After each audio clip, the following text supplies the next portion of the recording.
Everybody good morning. आइए हम लोग आज बात करते हैं, बहुत ही महत्वपूर्ण बात करते हैं। बिल्कुल फिजिक्स के वर्ल्ड में, फिजिक्स की दुनिया में अपना एक उसका महत्वपूर्ण स्थान है। हम लोग 9वीं क्लास की बात को लेकर के यहाँ आज डिस्कस करेंगे। तो आइए फोर्स दूसरा चैप्टर पर हम लोग हैं, फोर्स की बात करेंगे, बल। और उस चैप्टर में जो हमारा कॉन्सेप्ट है, बहुत सारे कॉन्सेप्ट्स हैं, वन बाय वन हम सबकी बात किए हैं। ऑलरेडी सबसे रिलेटेड वीडियो को अपलोड किए हैं अपने यूट्यूब चैनल पर। जो कोई नए हैं, जो कोई नहीं सुने होंगे, वो मेरा वीडियो सर्च करके वो सुन लेंगे और कंटिन्यू रहेंगे। और आज का टॉपिक हमारा जो है वो law of conservation of momentum की बात करेंगे, संवेग संरक्षण के सिद्धांत की बात करेंगे। क्या इसका स्टेटमेंट है, क्या इसका कहना है, क्या इसका कथन है, कौन सी बात कही जा रही है इसमें। Law of conservation of momentum में संवेग संरक्षण के सिद्धांत में किस बात को उठाया गया, किस बात का खुलासा किया गया, इस बात को हम लोग यहाँ समझने वाले हैं। तो आइए, जो कोई इस चैनल को सब्सक्राइब नहीं किए हैं, लाइक नहीं किए हैं, वो लाइक कर दीजिए, सब्सक्राइब कर दीजिए और शेयर करिए, ताकि अधिक से अधिक लोगों को इसका लाभ मिले। बिल्कुल यहाँ फैक्ट बात, यहाँ एक्सप्लेनेशन बिल्कुल फैक्ट होता है। इस बात का पूरा ध्यान रखा जाता है कि स्टूडेंट्स इस आसानी से समझ सके, और यही मुख्य बात होती है। तो आइए हम लोग यहाँ पर law of conservation of momentum की बात को लेकर के आते हैं कि संवेग संरक्षण का सिद्धांत क्या कहता है, कौन सी बात है वो। तो नाम से तो बिल्कुल स्पष्ट है, क्लियर है, ये तो क्लियर पता चल रहा है कि संवेग के संरक्षित होने की बात करता है।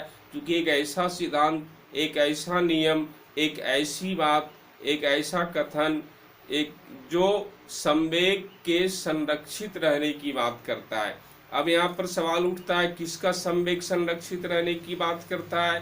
तो कोई भी आइसोलेटेड सिस्टम जहाँ पर एक साथ दो ऑब्जेक्ट मूव कर रहे हैं, एक साथ दो ऑब्जेक्ट जब किसी प्लेन पर, किसी तल पर गति करते हैं, और अचानक जब उन दोनों के बीच कॉलिजन होता है, जब टकरा जाते हैं, मीन्स पारस्परिक क्रिया होती है दोनों के बीच, उसके बाद क्या परिणाम होगा, उसके बाद यही होगा कि दोनों का वेलोसिटी चेंज करेगा।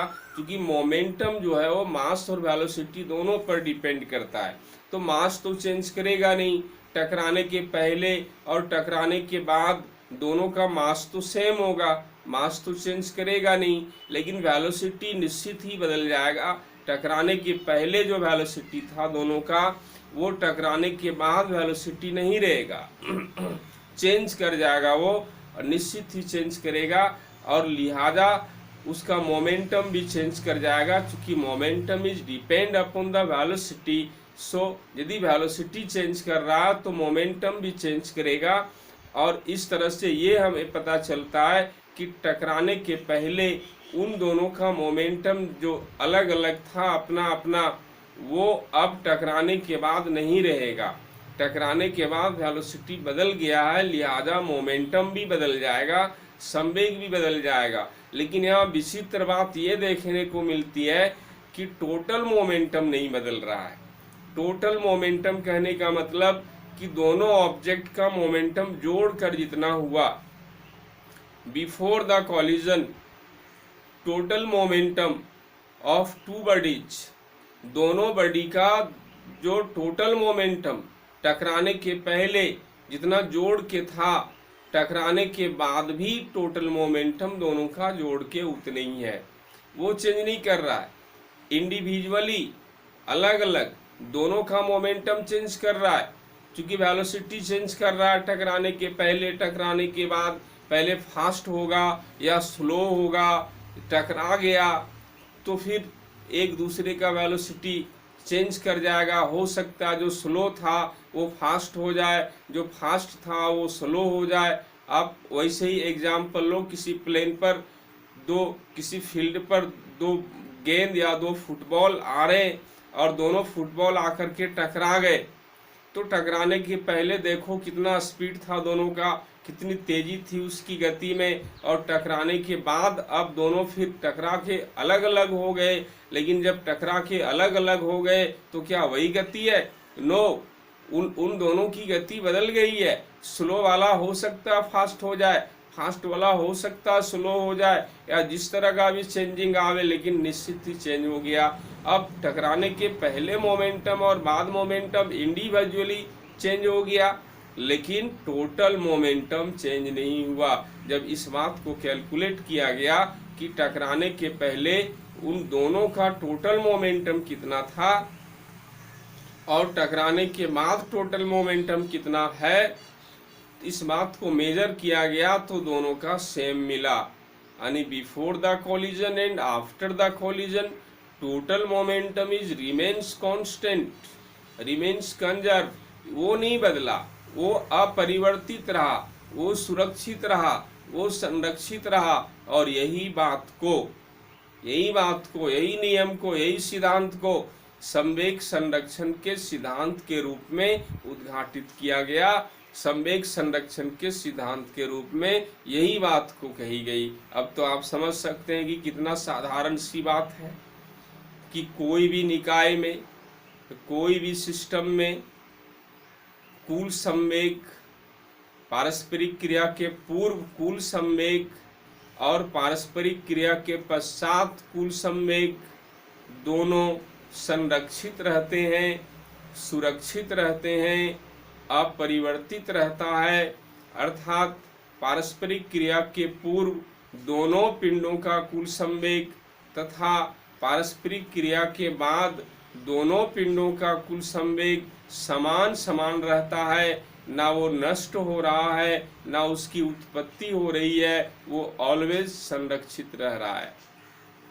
ये बात संवेग संरक्षण के सिद्धांत में कही गई। लेकिन एक बात का ध्यान रखना यहाँ पर स्टूडेंट्स, ये तब होगा जब बाहर से कोई भी फोर्स, एक्स्ट्रा फोर्स नहीं लगे। जो ऑलरेडी फोर्स अप्लाइड हो रहे पहले से, जितना भी उसको मूव करने में या उसको रेजिस्ट करने में, तो वो फोर्स ही उतने ही रहे। एक्स्ट्रा कोई फोर्स, उसका रेजिस्टेंस फोर्स यानी फ्रिक्शनल फोर्स या फिर उसका एक्सेलरेटेड फोर्स एक्स्ट्रा नहीं लग जाए, कुछ नया बल नहीं लग जाए। यदि कोई बल बाहर से नहीं लगे तब की बात है। बाहर से ये बल लगे तो ये कंडीशन चेंज हो जाएगा। हो सकता है टोटल मोमेंटम सेम नहीं रहे, अलग अलग हो जाएगा चूंकि कोई फोर्स। लेकिन जब तक एक्सटर्नल फोर्स अप्लाई नहीं हो रहा है तब तक जो पहले से फोर्स अप्लाई हो रहा है, फ्रिक्शन फोर्स, चूंकि किसी तल पर गति करेगा तो कोई ना कोई, किसी न किसी तरह का छोटा या बड़ा फ्रिक्शन फोर्स लगेगा ही। तो जो ऑलरेडी पहले से लग रहा है उतना ही हो, वो बढ़ नहीं जाए या वो घट नहीं जाए, या तो कोई और एक्स्ट्रा फोर्स अप्लाई नहीं हो जाए। इस केस में टोटल मोमेंटम सेम रहेगा। और इसी बात को संवेग संरक्षण की सिद्धांत के रूप में कहा जा रहा है। ये बिल्कुल साधारण सी बात है स्टूडेंट। ये 9वीं क्लास के लिए बहुत ही महत्वपूर्ण सिद्धांत है। और Newton third law of motion, Newton's third law of motion पर ये डिपेंड कर रहा है कि जहाँ भी पारस्परिक क्रिया होती है, एक्शन और रिएक्शन का बल लगता है, चाहे फील्ड में, खेल के मैदान में दो खिलाड़ी टकरा जाएं, या सड़क पर दो गाड़ियां टकरा जाएं, या फिर किसी फील्ड पर दो बॉल टकरा जाएं, या बॉल, क्रिकेट का बॉल जो थ्रो किया गया वो बैट से टकरा जाए, कहीं भी टक्कर होने की बात हो, वहाँ पर ये बात होती है कि टोटल मोमेंटम टक्कर के पहले और टक्कर के पश्चात सेम रहता है, बदलता नहीं है, बट इंडिविजुअली बदल जाता है। लेकिन जोड़ के दोनों का टोटल मोमेंटम चेंज नहीं करता, टोटल मोमेंटम चेंज नहीं करता। यही बात को संवेग संरक्षण के सिद्धांत के रूप में कह दिया गया और तब से ये बात law of conservation of momentum के रूप में दुनिया वाले जानने लगे। तो आइए बस इतनी ही बात लिखना। हम इस वीडियो में केवल इसके स्टेटमेंट की बात करेंगे और ये क्या है इसको सिंपली समझा देने की बात करेंगे। इसके वेरिफिकेशन को लेकर के हम नेक्स्ट वीडियो में आएंगे कि यही बात को हम कैसे वेरीफाई करेंगे कि सच में total momentum before the collision and total momentum after the collision is remains same, remains constant. ये बात सही है, कैसे सही है इसका एक प्रूफ देंगे, इसको वेरीफाई करेंगे, इसके सही होने का एक प्रमाण देंगे through a solution, through a mathematical solution. तो वही इसका वेरिफिकेशन होगा। तो उसके लिए हम नेक्स्ट वीडियो में आएंगे। केवल आज स्टेटमेंट को लेकर यहाँ हम आए हैं और देखिए हम यहाँ पर स्टेटमेंट लिख दिए हैं ताकि स्टूडेंट को इसको फॉलो करने में सुविधा हो। यहाँ पर मैंने लिखा है एक क्वेश्चन बना करके, states law of conservation of momentum question, और इसके आंसर के रूप में मैंने क्लियर लिखा law of conservation of momentum is states by following words. नीचे इन शब्दों द्वारा इसको कहा जा रहा है, लिखा जा रहा है। क्या लिखा जा रहा है? इन्वर्टेड कोमा में कोई भी स्टेटमेंट को, कोई भी थ्योरी को, लॉज को इन्वर्टेड कोमा में लिखते हैं तो उसका थोड़ा सा वैल्यू बनता है, क्योंकि वो खास अर्थ को व्यक्त करता है, इसलिए ऐसा कर रहे हैं। इन्वर्टेड कोमा में total momentum of any isolated system before the collision is equal to the और same as the total momentum after the collision. That means total momentum of any isolated system is neither loss or nor gain, it is always remains constant unless no any external force act on it।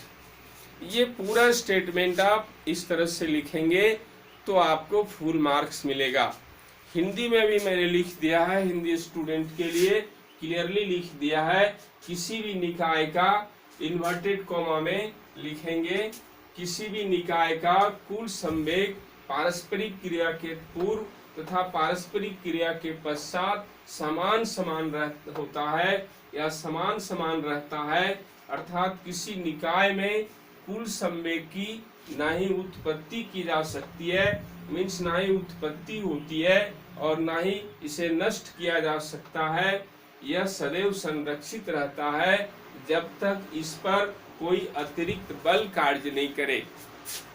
ये मैंने लिखा है और student आपको एक और instruction दे रहे हैं कि जो मैंने लिखा है इन्हीं शब्दों द्वारा इसी तरह से लिखा जाएगा और कुछ दूसरा हम चेंज नहीं कर सकते, ऐसा कोई ज़रूरी नहीं है।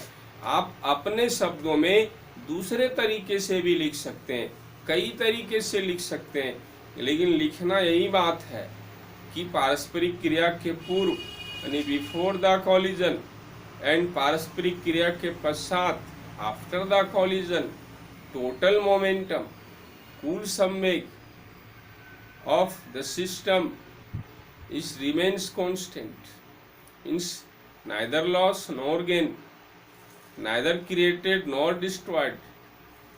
ना ये घटता है ना ये बढ़ता है, हमेशा समान समान रहता है। आपको यही बात लिखनी है। इस बात को लिखने के लिए अपना अपना आइडिया, अपना अपना तरीका, अपना अपना वर्ड लगा सकते हैं, सब सही है। तो अपने तरीके से आप लिखने की कोशिश करेंगे और इस तरीके को भी फॉलो करेंगे। यहाँ मुख्य बात समझने का केवल रहता है। साइंस में, फिजिक्स, केमिस्ट्री और मैथ में समझने का रहता है, वर्ड बाय वर्ड रट कर फॉलो नहीं किया जाता। इसलिए आप यहाँ सेंस डेवलप करिए और अपने वर्ड में अपने सेंस से किसी चीज़ को एक्सप्रेस करिए, ये अच्छी बात होती है। तो आइए इस वीडियो में हम इतनी ही बात करते हैं, केवल law of conservation of momentum की बात थी और नेक्स्ट वीडियो में हम इसे वेरीफाई करेंगे, इसे प्रूफ करेंगे कि ये कैसे होता है। और ये वीडियो हम अभी कंटिन्यू, नेक्स्ट दूसरा वीडियो कंटिन्यू ही बना रहे हैं और इसमें आपको आप तक भेजा जाएगा। फिर आइए इतनी बातों के साथ सभी सुनने वालों को धन्यवाद।